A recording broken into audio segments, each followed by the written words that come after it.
दिल्ली में फिर से एक बार भूकंप आया। क्या ये नॉर्मल है या फिर कोई बहुत बड़े तबाही की तरफ एक इशारा है? तो चलिए समझते हैं।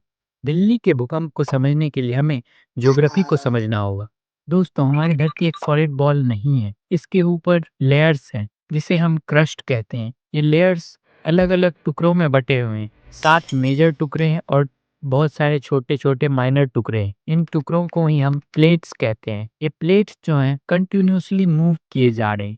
इसका कारण है कन्वेक्शनल करंट। ये टुकड़े स्टेनोस्फेयर पे मूव करते हैं। स्टेनोस्फेयर एक जेली लाइक लेयर है अर्थ के अपर मेंटल में, जो कि क्रस्ट को मूव करती है कन्वेक्शनल करंट की वजह से। Convectional current radio active activity के कारण बने हुए हीट की वजह से बनता है और ये प्लेट्स को कंटिन्यूअसली मूव करता रहता है। जब ये प्लेट्स मूव करते हैं तो आपस में कभी टकराते हैं और कभी दूर होते हैं और कभी स्लाइड पास थ्रू भी होते हैं। जब ये टकराते हैं तो उस वजह से मैक्सिमम चांस होता है कि भूकंप आए। हमारा जो इंडिया है, जो हमारा दिल्ली का एरिया है, इंडो ऑस्ट्रेलिया और यूरेशियन प्लेट के टकराव की वजह से ऐसा महसूस करता है भूकंप। दिल्ली एक ऐसे रीजन में है जहां इंडो ऑस्ट्रेलियन प्लेट और यूरेशियन प्लेट टकरा रही है।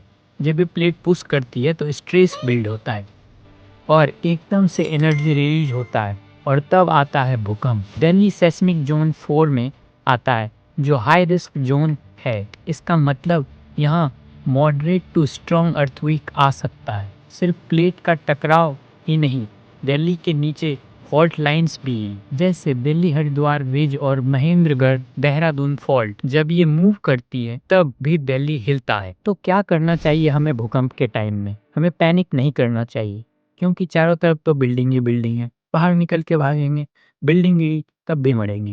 ग्राउंड जहाँ पे हो वहाँ जा सकते हैं। ग्राउंड लेकिन दिल्ली में मिलना बहुत मुश्किल है। अगर भूकंप आए तो टेबल या बेड के नीचे छुप जाओ। लिफ्ट या सीढ़ी का यूज बिल्कुल मत करो। ओपन एरिया में जाओ अगर पॉसिबल हो सके तो, स्पेशली दिल्ली जैसे एरिया में। अब समझ में आया दिल्ली में भूकंप क्यों आ रहे हैं। साइंस पे भरोसा रखो। ऐसे ही इंफॉर्मेटिव वीडियोस के लिए लाइक शेयर और सब्सक्राइब करो। Amazing!